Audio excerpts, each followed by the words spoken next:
My name is Diana Lynn, and I'm 24 years old.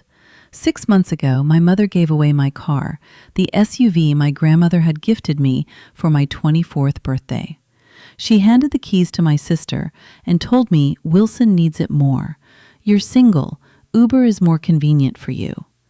I didn't argue. I didn't fight. I just watched my car disappear from my life like I never mattered. Then came Grandma Eleanor's 75th birthday party. I showed up in an Uber. 40 family members watched me walk through those restaurant doors empty-handed. When Grandma asked where my car was, my mom smiled that same smile and repeated those same words in front of everyone. What happened next made every person in that room realize they had severely underestimated both me and my grandmother. Before I continue, if you're curious about how this story ends, please take a moment to like and subscribe, but only if you genuinely enjoy this kind of content. Drop a comment letting me know where you're watching from and what time it is there. Now, let me take you back to where it all started. Growing up, I was always the invisible one. My family wasn't large, just my parents, my older sister Wilson, and me. Dad worked as an accountant. Mom stayed home until we were in middle school, then took a part-time job at a real estate office. We weren't wealthy, but we weren't struggling either. Middle-class suburban life in every sense. Wilson was 4 years older than me. She had Mom's blonde hair, Mom's green eyes, Mom's laugh. People always said they could be twins. I took after Dad's side. Darker hair, quieter demeanor, a tendency to observe rather than participate. From the beginning, Wilson was the sun. I was the shadow. When we were kids, if Wilson wanted my toy, Mom would say, "Diana, share with your sister. You're more flexible." If Wilson needed the bigger room, Mom would explain, "Wilson has more friends over. You understand, right?" If Wilson's activities conflicted with mine, guess whose got canceled? I learned early that flexible was code for expendable. By the time I turned 20, I'd built my own life. I worked as a freelance content writer, remote work that paid well enough for my apartment, my bills, my independence. But because I didn't commute to an office, Mom never considered it a real job. "When are you getting a proper career?" she'd ask at every family dinner. "Wilson has a husband, a baby on the way. What do you have?" Wilson married Derek Clark at 24, had little Ethan at 25. She lived the life Mom had blueprinted for both of us. I was the rough draft that never got published. Looking back, I realized flexible was just another word for expendable in my family. And that car, my birthday SUV, was supposed to change everything. It didn't. The second sign came a year before the party. Grandma Eleanor had been living alone since Grandpa passed. She was 70 then, sharp as ever, but the family worried. Someone floated the idea of her moving closer to us. Mom took charge immediately. She called a family meeting, which meant her, Dad, Wilson, and Derek sitting around our parents' dining table. I found out about it 3 days later, after all the decisions had been made. We talked about Grandma, Mom mentioned casually over the phone. Wilson's going to check on her twice a month. Derek will handle any repairs at her place. I waited for my assignment. It never came. "What about me?" I finally asked. "I work from home.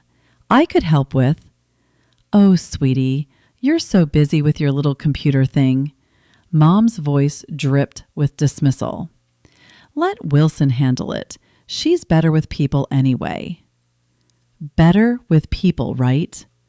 What Mom didn't know was that I'd been video calling Grandma every Sunday for 2 years. While Wilson's twice-a-month visits lasted 30 minutes, Max, Grandma, and I would talk for hours about Grandpa, about her garden, and about the books she was reading. Once during one of our calls, she said something I didn't understand at the time. "You remind me so much of your grandfather, Diana." Her voice was soft, thoughtful, quiet, but you saw everything. I laughed it off. Then I shouldn't have, because Grandma saw everything too. Every phone call where Mom talked over me, every holiday where Wilson's family got the spotlight, every small cruelty disguised as practicality. She was watching, waiting, and she was the one person in my family I had completely underestimated. My 24th birthday was supposed to be forgettable. I'd stopped expecting much from my family.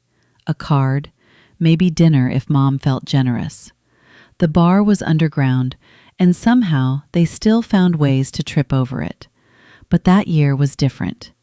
Mom called a week before. "Come to the house Saturday. We have something for you." I almost didn't go. Almost made up an excuse about work deadlines. But something in her voice, an unusual warmth, made me curious. The whole family was there when I arrived. Mom, Dad, Wilson with Derek and baby Ethan. And in the driveway, wrapped in a giant red bow, sat a navy blue Honda CR-V. I stopped breathing. "Happy birthday, Diana." Mom handed me the keys, smiling like she'd invented generosity. "We wanted you to have reliable transportation." I remember my hands shaking as I took those keys. Wilson had gotten her first car at 22, right after graduation. I was 24 and had been taking buses and Ubers for years. I'd stopped expecting equity. I'd stopped expecting anything. But here it was, proof that maybe I mattered. Grandma Eleanor stood by the garage watching. When our eyes met, she smiled. Not her usual smile, something deeper, knowing. "Your grandmother wanted you to have a car," Mom added almost as an afterthought. She thought it was time. I didn't catch the significance then. I should have. That car wasn't just transportation. It was the first time in 24 years I felt visible, acknowledged, like I existed in this family beyond being Wilson's shadow. I drove it everywhere for 10 months, built memories in that car, made it mine. Then Wilson's car broke down, and everything changed. 3 weeks before Grandma's 75th birthday, I drove to my parents' house for Sunday dinner. Wilson's minivan sat in the driveway as usual, but in the garage, in the spot where Dad's old sedan usually lived, I saw something that made my stomach drop. My SUV, navy blue, red ribbon long gone, but unmistakable. With Ethan's car seat strapped in the back, I found Mom in the kitchen stirring something that smelled like her usual pot roast. "Mom, why is my car in your garage?" She didn't look up. "Oh, Wilson needed to borrow it. Her van's in the shop." "Borrow it?" "Just for a few days, honey. Her mechanic said it could take a week." I wanted to argue. I wanted to ask why no one called me first. But Wilson walked in with Ethan on her hip, and the moment dissolved into baby talk and dinner preparations. A week passed, no car. 2 weeks, still nothing. I texted Wilson, "Hey, any update on your van? Need my car back soon." Her reply came hours later. "The mechanic says, 'Another week. Thanks for understanding.'" I called Mom. "When am I getting my car back?" "I'm getting Diana. Don't be difficult." Her tone shifted colder now. "Wilson has a child. She needs reliable transportation. You work from home. You can Uber. That's not the point. It's my car. It's a car. Diana, don't be so materialistic. She sighed heavily. Your sister needs it more. You're single and flexible. You understand? There it was again. Flexible. Mom, I didn't agree to. We'll talk about this later. She hung up. I stared at my phone, anger and disbelief fighting for dominance. This wasn't borrowing anymore. This was theft with a smile. I called Wilson directly the next day. Mads, I need to talk about the car. What about it? She sounded distracted. Ethan was crying somewhere in the background. It's been 2 weeks. I need it back. Silence. Then, Mom said I could use it. I thought you were okay with it. No one asked me if I was okay with it. Well, she paused. I mean, you don't really need it, right? You work from home. I gripped my phone so hard, I thought the screen might crack. Wilson, that's not the point. It's mine. I should have been asked. Look, Diana, I have a 3-year-old. Do you know how hard it is to get him to daycare, to doctor's appointments, to... I know your life is hard. That doesn't mean you can take my things. I'm not taking anything. Her voice turns sharp. You're being dramatic. It's just a car. Then give it back. More silence. Mom said we could work it out at Grandma's party. We'll talk then, okay? She hung up before I could respond. I sat in my apartment staring at the Uber app on my phone and realized something that made my chest tight. If I stayed silent now, this would happen again and again. Every time Wilson needed something, Mom would volunteer my resources, my time, my space, my life. I'd be flexible forever. I decided I would talk to Mom at Grandma's party, privately, calmly, like adults. I'd explain how this felt, set a boundary, and get my car back. I didn't want a war. I just wanted respect. But Mom, I would learn, had other plans, very public plans. The day of Grandma Eleanor's 71st birthday arrived with perfect autumn weather. The Rosewood was one of those restaurants that whispered money, white tablecloths, crystal chandeliers, and waiters who moved like ghosts. Mom had reserved the private dining room for 40 guests, extended family, cousins I hadn't seen in years, aunts and uncles who still pinched cheeks and asked about boyfriends. I took an Uber. The driver dropped me off at the entrance, and I smoothed down my emerald dress, took a breath, and walked toward the door. That's when I saw it. My SUV, navy blue, parked 3 spots from the entrance with a baby on board sticker. I'd never bought a poster on the rear window. Wilson and Derek were just climbing out. Ethan squirmed in Derek's arms, fussing about his tiny bow tie. Wilson spotted me and waved like nothing was wrong. Diana, you look great. Did you Uber? I forced a smile that felt like broken glass. Convenient, right? I managed. So convenient. She didn't catch the edge in my voice. Or maybe she just didn't care. We should go in. Mom's been stressed about the seating chart all morning. Derek nodded at me, a brief, awkward acknowledgement, and they headed inside. Ethan's whining echoed off the parking lot concrete. I stood there for a moment, staring at my car. The car I'd made memories in. The car that meant I existed in this family. Now decorated with someone else's sticker, someone else's car seat, someone else's life. I walked into that restaurant knowing I'd have to say something, confront Mom quietly, get this resolved. I didn't know Mom had already been talking to everyone.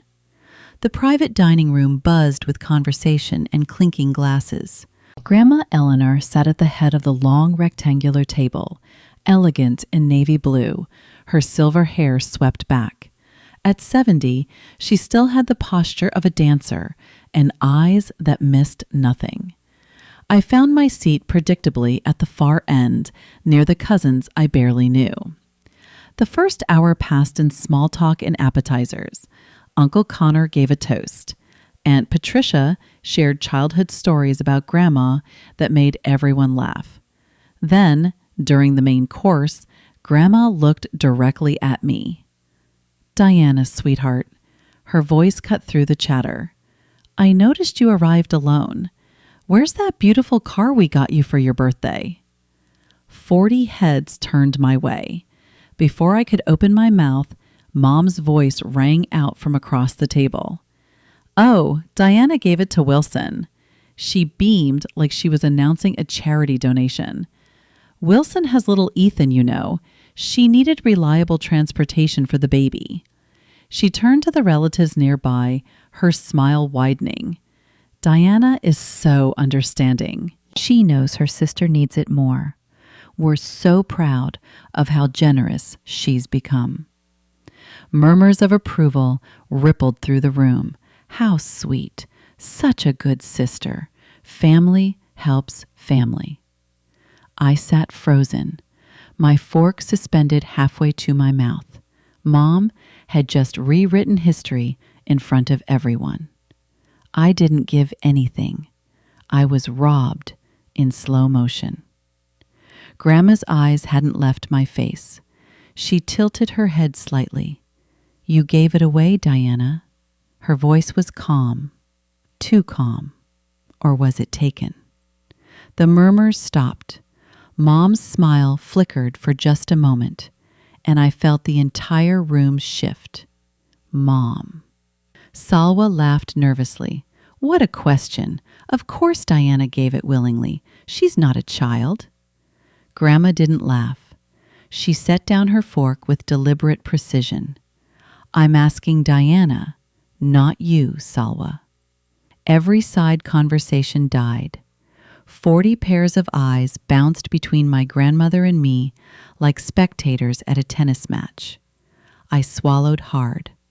My heart pounded so loud I was sure everyone could hear it. I started, then stopped, looked at Mom's warning glare, looked at Wilson's frozen expression, looked at Grandma's steady gaze.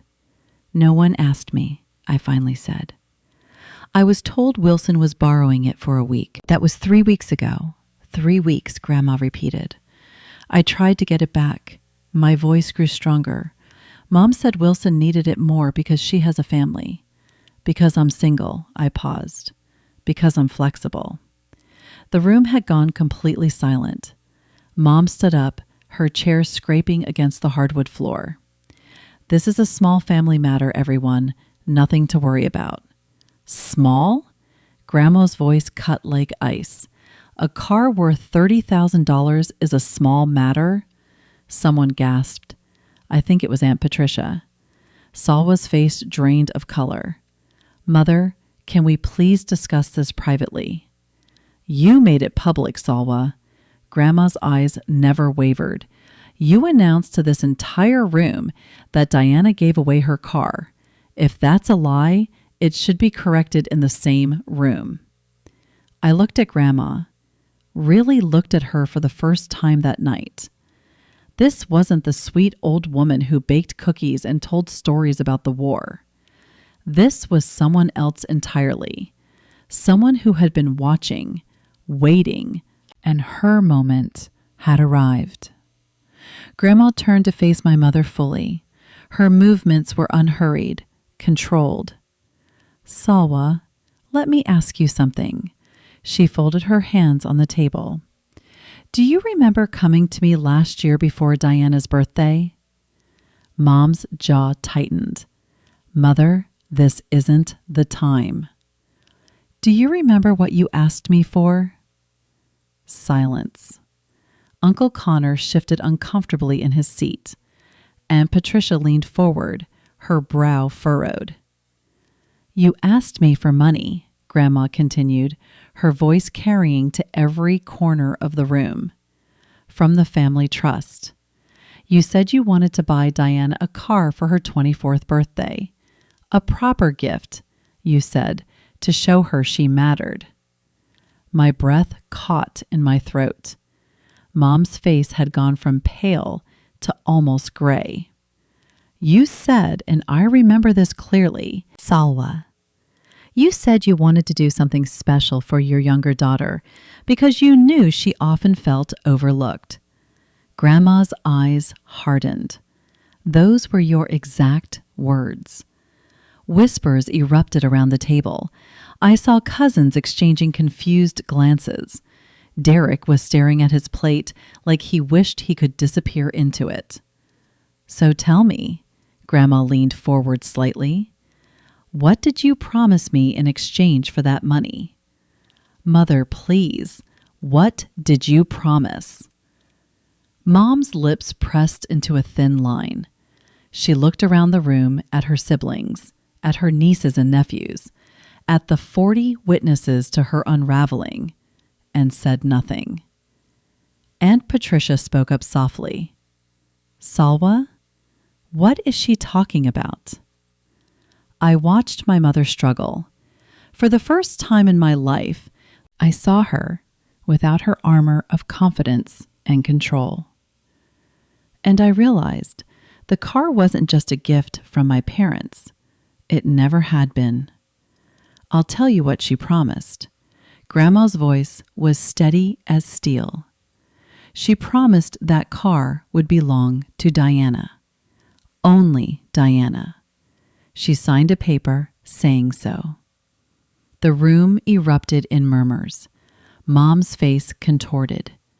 That paper was just a formality for the trust records. The title of that car, Grandma interrupted, is in my name, not yours, Salwa, not Diana's. Mine, because I paid for it.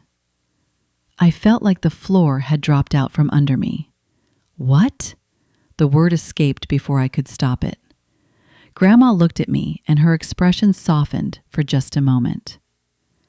I wanted to give you something meaningful, sweetheart, but I know how your mother operates. She returned her gaze to Salwa. So I kept the title in my name, and I made your mother sign an agreement stating the car was exclusively for you. Wilson stood up suddenly, her chair nearly toppling. Wait, Grandma. I didn't know any of this. Mom told me Diana was fine with, did you ask her? Grandma's question cut through Wilson's protest like a blade. Did you call your sister and ask if you could have her car? Wilson's mouth opened, closed, opened again. Mom said, you didn't ask. Grandma nodded slowly. You assumed. You took, just like you were taught. Derek grabbed Wilson's arm, trying to pull her back down into her seat. She resisted for a moment, then crumpled. I sat there, watching my family's carefully constructed narrative collapse in real time. Grandma had known. She'd prepared. She'd waited. And she still wasn't done. Connor, she called to my uncle. Did you bring what I asked for? My heart stopped. Mom moved fast. Before Uncle Connor could respond, she stepped away from her chair, hands raised in a calming gesture. Everyone, please, let's not blow this out of proportion. Her voice had shifted, soothing now, reasonable. This is a family disagreement about a car. That's all. She turned to address the wider table, making eye contact with aunts, uncles, and cousins. Diana works from home. She doesn't need to commute. Wilson has a toddler who needs to get to daycare, to doctors, and to Salwa. Grandma's voice was a warning. Mom ignored her. I made a practical decision for my family. Wilson has responsibilities. Diana is young, single, flexible. She can adjust. That's what family does. Some heads nodded. I saw my Aunt Angie whisper something to her husband. And frankly, Mom continued, gaining confidence, I don't think we need to air private matters in front of everyone. This is between my daughters and me. Derek finally spoke up, his voice hesitant but supportive. I agree. This seems like something that could be discussed later. Later? Grandma laughed. A short, sharp sound. Salwa has been discussing it later for 3 weeks while driving around in a car that doesn't belong to her daughter. Mother, please. Mom's calm was cracking. You're embarrassing yourself. The room went cold. Grandma rose slowly from her seat. At 70, she still stood tall, shoulders back, chin lifted. I'm embarrassing myself? She repeated each word distinctly. You stole from your own child and announced it as generosity, and I'm the embarrassment? Nobody moved. I saw Aunt Patricia's hand cover her mouth. Uncle Connor was already reaching for something beneath the table. Mom had miscalculated badly. Mom's composure finally snapped. You know what? She spun toward me, finger pointing. This is your fault, Diana. You always do this. I flinched. You sit there quiet as a mouse and then act surprised when things don't go your way. Her voice rose. You never speak up. You never participate. You just sulk in corners and expect everyone to read your mind. Salwa. Dad tried to intervene. No, Richard. Someone needs to say it. Mom's eyes were wild. Now Wilson has been carrying this family. She has a husband, a child, real responsibilities. Diana sits at home, typing on her computer, and calls it a career. The words hit like punches. Your sister sacrifices every day for her family. What do you sacrifice, Diana? Nothing. You give nothing. Tears burned behind my eyes, but I refused to let them fall. Not here. Not in front of everyone. Sisters help each other. Mom's voice dripped with righteous anger. Wilson needed that car. A good sister, a real sister, would have offered it without being asked. I would have. I heard myself say, if someone had asked, don't play the victim. It doesn't suit you. Wilson sat frozen, staring at the tablecloth. Derek had his arm around her, but looked like he wanted to be anywhere else. I was about to stand up, about to walk out, and never look back again. Then another voice cut through the tension. That's enough, Salwa. Aunt Patricia was on her feet, her face flushed with anger. I sat through this exact treatment when we were kids. I won't watch you do it to your daughter. Mom's head whipped toward her sister. Patricia, stay out of this. No. Patricia's voice was firm. Not this time. Aunt Patricia walked around the table toward my mother. I was the flexible one in our house. Salwa, remember? Her voice was steady, but carried decades of weight. You got the bigger room, the newer clothes, the later curfew. And every single time I complained, Mom and Dad said I should be more understanding. Mom's jaw clenched. That has nothing to do with it. It has everything to do with this. Patricia stopped next to Grandma's chair. I spent years in therapy, learning that what happened to me wasn't normal. And now I'm watching you do the exact same thing to Diana. The room was cemetery silent. She's not being selfish for wanting her car back. Patricia's eyes swept across the table. She's not being difficult. She's being a person with basic boundaries. Wilson finally looked up. Aunt Patricia, I really didn't know. Then you should have asked. Patricia didn't soften. That's the whole point. You should have asked. I felt something shift in my chest. For the first time in my life, someone in my family was standing up for me. Someone understood. Grandma placed a hand on Patricia's arm, a gentle, approving gesture. This isn't about a car anymore, Grandma said. This is about whether our family treats all its members with respect or only the ones who demand it loudest. She looked at me then, and I saw something in her eyes that I'd never noticed before. Pride. Connor, she said again, the folder. This time, no one interrupted. Uncle Connor reached beneath the table and pulled out a manila envelope. Mom watched the envelope like it was a loaded weapon, and in a way, it was. Okay, I need to pause here for a second. If you've ever been in a situation where your family talked about you like you weren't even in the room, where they made decisions for you and expected you to just accept it, I want to hear from you. Drop a comment below. Would you have spoken up at this point, or would you have waited like I did? Also, if you're enjoying this story, hit that like button. It really helps the channel. Now, let's get back to what happened next because trust me, Grandma wasn't done. Uncle Connor stood and crossed to Grandma's side of the table. The manila envelope looked ordinary, just beige paper and a metal clasp. But the way Mom stared at it, you'd think it contained nuclear codes. Mother. Mom's voice had lost its edge, replaced by something close to pleading. Whatever you're about to do, please, not here, not in front of everyone. Grandma took the envelope from Connor's hands. You had every opportunity to handle this privately, Salwa. She opened the clasp slowly, deliberately, 3 weeks ago. You could have returned the car, apologized, and made it right. I was going to. Instead, you announced to 40 people that Diana gave away her birthday gift. Grandma withdrew a stack of papers. You turned theft into a story about your daughter's generosity. She spread the documents on the white tablecloth so the truth would be told in the same room to the same audience. I craned my neck to see what she'd laid out. Official-looking papers, something with a logo I recognized as the DMV. Connor, please read the first document aloud. Uncle Connor picked up the top paper, adjusted his reading glasses, and cleared his throat.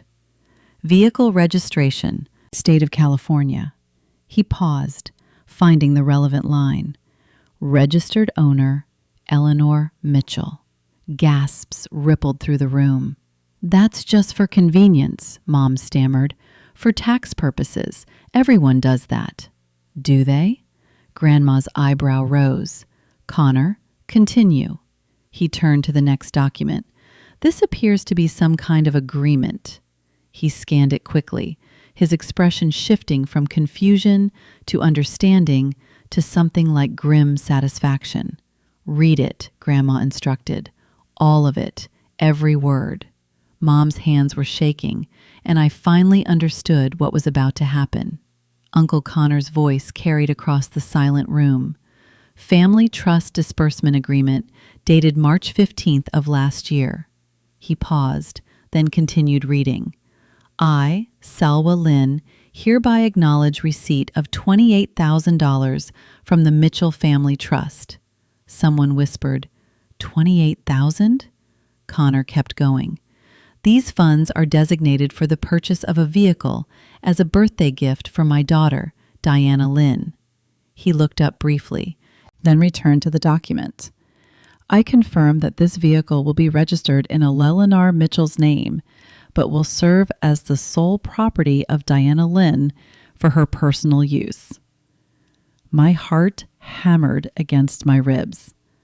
Furthermore, Connor continued, I agree that this vehicle cannot be transferred, sold, loaned, or otherwise given to any other family member without the explicit written consent of Diana Lynn. He lowered the paper. It's signed. Salwa Lynn, witnessed by him, squinted. Witnessed by Connor Mitchell. That's me. He looked at Mom. I witnessed this, Salwa. I remember now. You told me it was routine trust paperwork. Mom's face had turned the color of ash. That was, I didn't think it was just a formality. $28,000 from my trust. Grandma's voice was ice.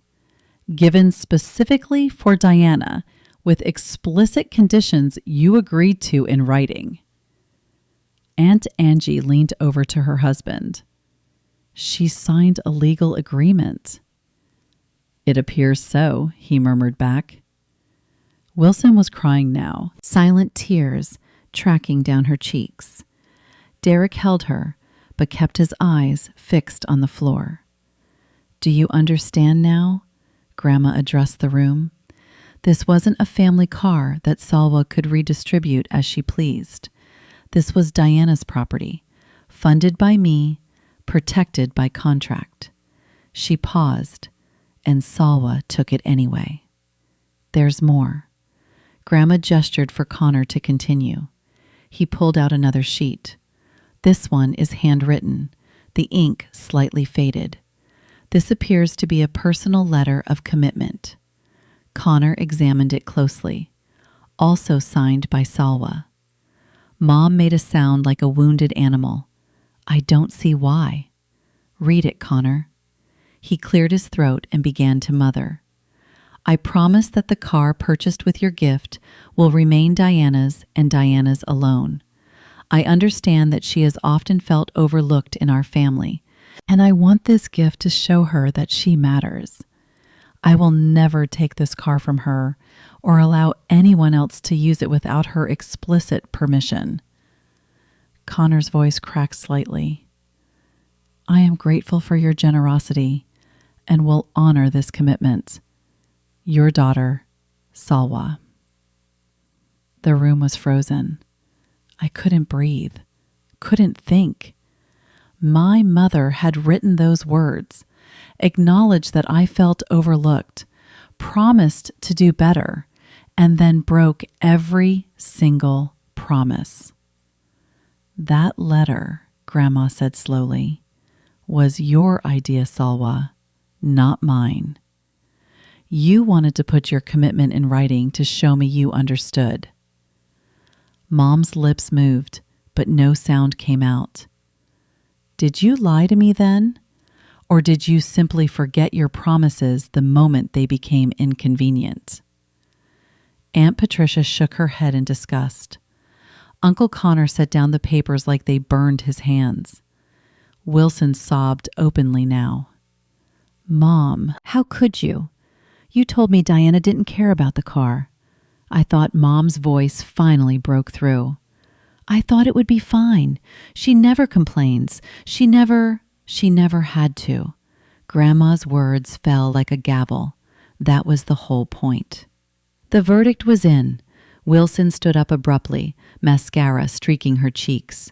"Grandma, I swear I didn't know." Her voice was raw, desperate. "Mom told me Diana said yes. She said Diana thought it made more sense for me to have it because of Ethan."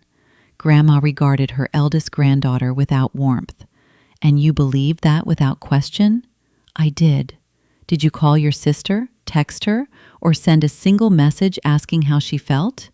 Wilson's mouth opened. Nothing came out. "You didn't." Grandma nodded slowly because it was easier not to ask. Easier to accept what benefited you and assume everyone else was fine. Derek tried to intervene. "Eleanor, surely we can discuss this somewhere more private." Grandma's laugh was razor sharp. "Your mother-in-law announced Diana's generosity to every person in this room. She made a public statement, a false one." She swept her gaze across the 40 faces watching in stunned silence. "This was made public, so it will be resolved publicly." Salwa humiliated Diana in front of everyone. The truth deserves the same audience. Several relatives nodded.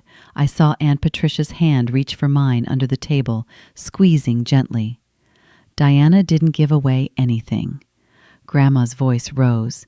She was robbed by her own mother and sister in broad daylight and then blamed for being upset about it. "Mom, I'm so sorry."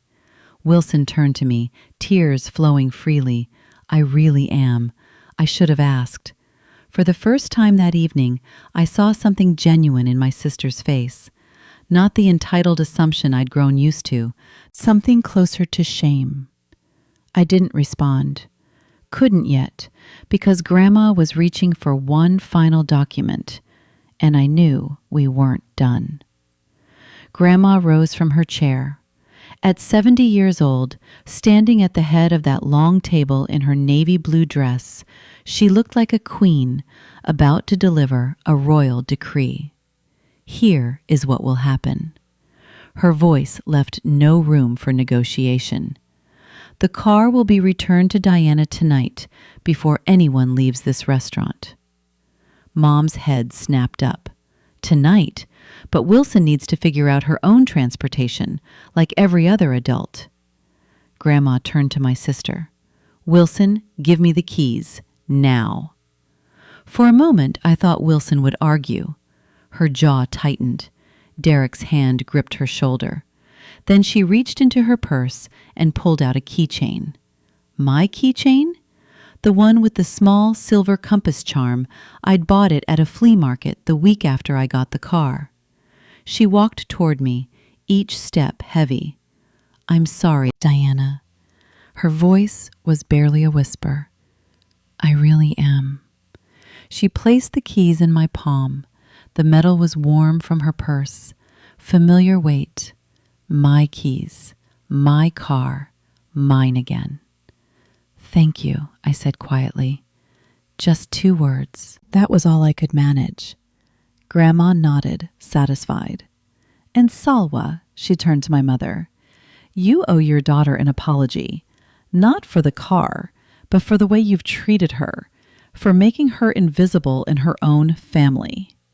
Mom stood rigid, her face a battlefield of emotions, shame, anger, defiance, fear.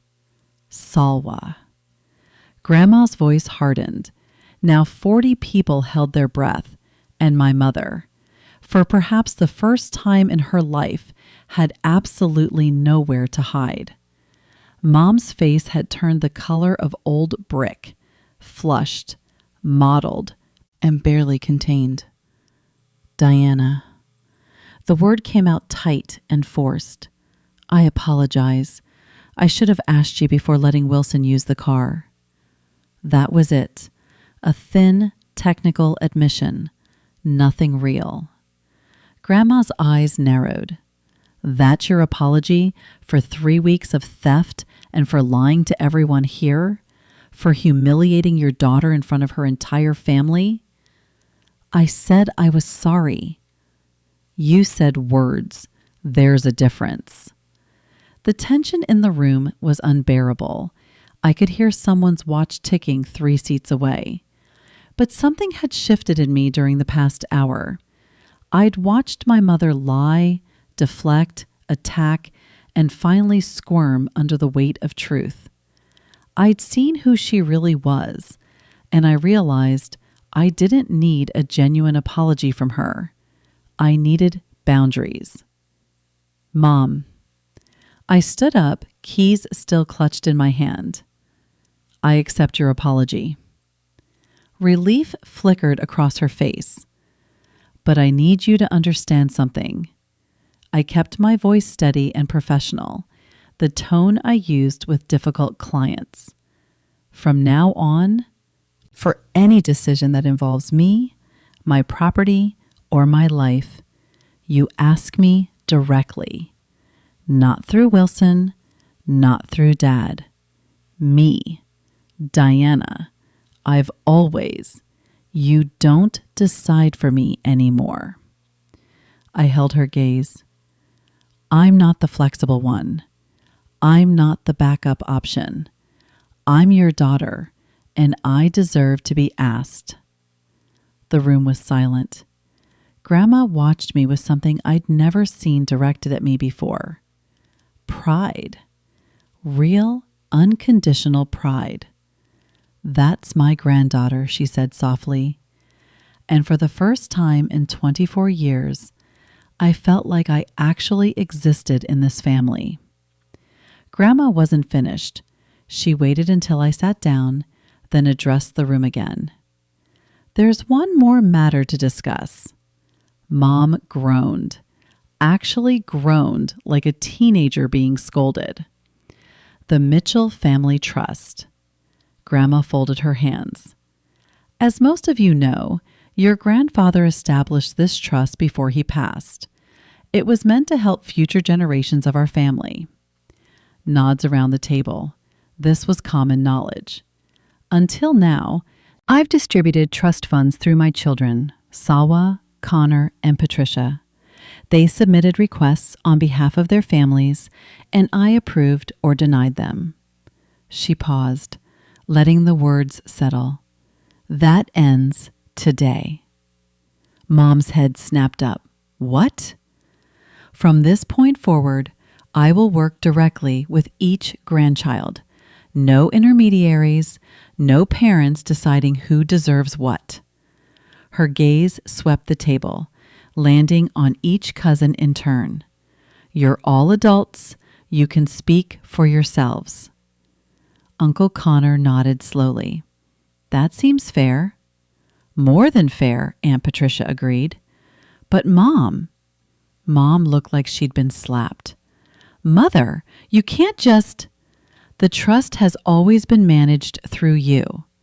Grandma's eyebrow rose. So you could decide which of your daughters deserves support. So you could take money meant for Diana and redirect it to Wilson because you deemed her more worthy. Mom had no response. I've watched how you treat your children, Sawa, all of you. Grandma's voice carried to every corner. And I've decided that my grandchildren deserve better than being filtered through their parents' favoritism. Wilson and I exchanged a glance, brief, uncertain, but meaningful. The power structure of our family had just shifted, and Mom was no longer the gatekeeper. Wow. I still remember the silence in that room after Grandma said that. If you're watching this and thinking about your own family dynamics, who holds the power, who makes the decisions, who gets overlooked, I'd love to hear your thoughts. What would you have done in my position? Comment below. I would have, and let me know. Also, subscribe if you want to see more stories like this. I post new ones every week. Now, let me tell you what happened after we left that restaurant. The party ended 20 minutes after Grandma's announcement. Not officially. People still ate cake, sang happy birthday, and posed for photos. But the energy had drained from the room, like air from a punctured balloon. Mom and Dad left first, barely saying goodbye. Wilson and Derek followed shortly after, Ethan asleep against Derek's shoulder. Wilson paused at the door, looked back at me, and mouthed, "I'm sorry." I nodded. It wasn't forgiveness, just acknowledgement. Aunt Patricia found me in the parking lot, standing next to my car, running my fingers along the door handle. "You okay, sweetheart?" "I don't know," I laughed weakly. "Is this what normal feels like? I've been invisible so long, I forgot." She pulled me into a hug, tight and warm, the kind of hug I'd stopped expecting from family. "You did the right thing tonight, standing up for yourself. That took courage." Grandma did most of the heavy lifting. She set the stage, but you walked onto it. Patricia pulled back, holding my shoulders. "I'm proud of you, Diana, and I'm proud of who you're becoming." Uncle Connor shook my hand before he left. "Welcome to the club," he said with a wry smile. "Not the favorite club. Meetings are Tuesdays." I laughed for the first time all night. Grandma was the last one out of the restaurant. She walked slowly but steadily, waving offers of help. "Drive safe, sweetheart," she said, patting my cheek. "Grandma, thank you for everything." "Don't thank me." Her eyes twinkled. "Just promise me you'll never be flexible again." "I promise." I drove home alone that night, windows down, music up. Mine. 2 weeks passed in uncomfortable silence. No calls from Mom, no texts from Wilson. Dad sent one awkward message, "Hope you're doing okay," that I responded to with a thumbs up emoji. Then, on a Tuesday evening, Mom called. I stared at her name on my phone for 3 full rings before answering. Diana. Her voice was carefully neutral. I think we should talk. Okay? I don't want this family to fall apart over a car. She sighed heavily. It was a misunderstanding. Can we move past it? A misunderstanding? You know what I mean. Things got out of hand. I shouldn't have brought it up at the party, and neither should your grandmother. I noticed what she didn't say. No acknowledgement of what she did wrong. No recognition that she'd stolen from me and lied about it. Mom, I'm willing to talk, but you need to understand. Good. She cut me off. Actually, before we meet, I wanted to ask you something. Here it comes. Has Grandma talked to you about the trust? About what she plans to do now that she's managing things directly? There it was, the real reason for the call. If you want to know about the trust, ask Grandma yourself. I'm asking you. Has she said anything about plans for the grandchildren or about distributions? My chest tightened with old, familiar disappointment.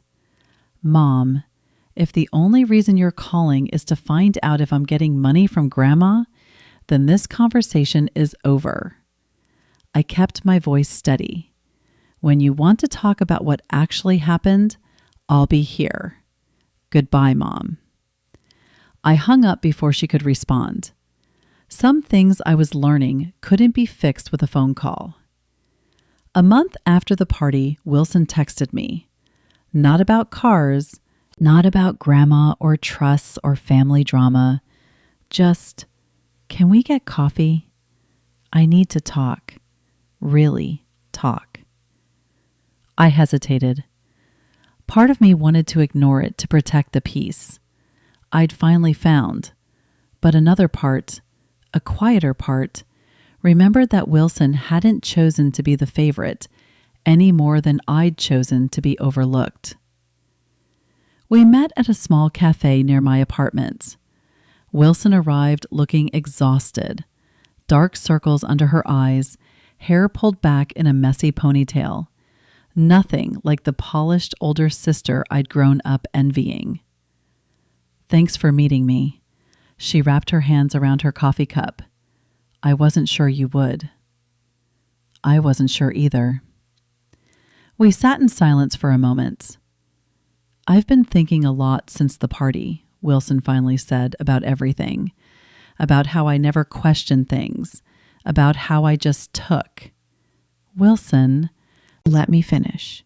Her eyes met mine. I was always the priority. I got used to it. I never thought about how that felt for you. She swallowed hard. Mom made it easy to not think. She handled everything, made all the decisions, and told me what to believe. And you believed her. I did because it was convenient. Tears gathered in her eyes. I'm not blaming Mom. I'm an adult. I should have asked you about the car, about everything. I felt something shift in my chest. Not forgiveness exactly, something more fragile. I don't need you to be perfect, Wilson. The words came slowly. I just need you to ask, to see me. That's all I've ever wanted. She reached across the table and grabbed my hand. I'm trying. I really am. I know it wasn't a fix, but it was a start. 6 months later, my relationship with Grandma Eleanor had transformed. Every Sunday afternoon, I drove my SUV with its little compass charm back on the keychain, to her house. Not secretly like before, openly, proudly. We'd sit in her garden or her sunny kitchen, drinking tea she insisted on brewing the proper way.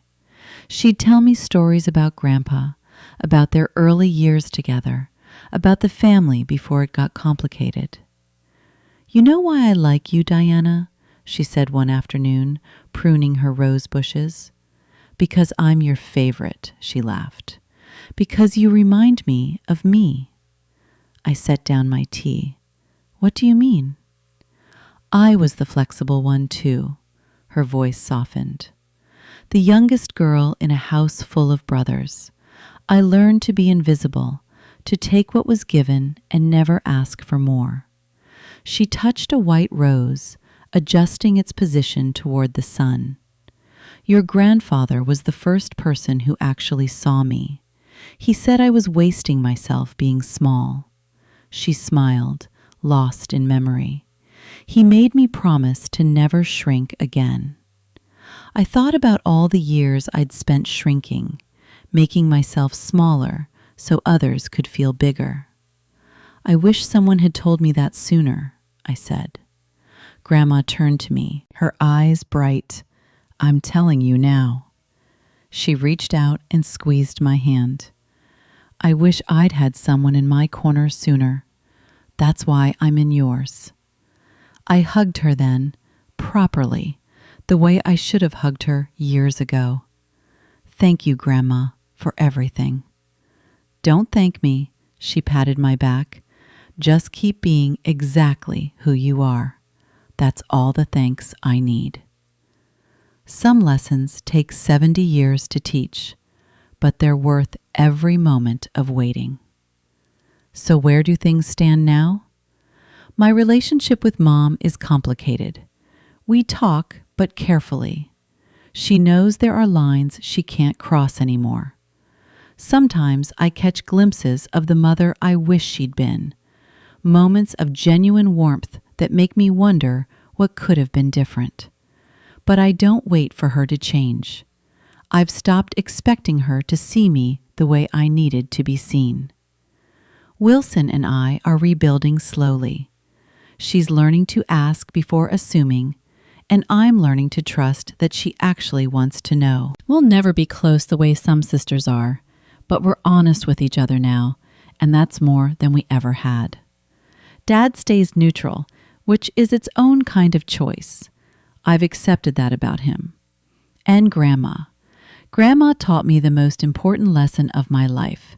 Being flexible doesn't mean being invisible. Keeping the peace doesn't mean losing yourself. I'm 25 now. I have my apartment, my job, my car with its little compass charm, my weekly teas with a 70-year-old woman who refuses to let me shrink. I'm not the flexible one anymore. I'm the one with boundaries. And if you're watching this, if you're stuck in a family that overlooks you, takes from you, and expects you to always be the one who gives in, I want you to know something. You have the right to say no. You have the right to be asked. You have the right to take up space in your own life. Someone out there sees you. Maybe they haven't spoken up yet. Maybe, like my grandma, they're waiting for the right moment. But you don't have to wait for them. You can start speaking up for yourself today. That's my story. Thank you for staying with me until the end. If this resonated with you, if you've ever felt invisible in your own family, I want you to know you're not alone. Drop a comment below and tell me what boundary this story inspired you to set. And if you haven't already, please subscribe and hit the bell. I share stories like this every week, all about finding your voice and standing your ground. Check the description for more videos in this series. Until next time, take care of yourself. You deserve it.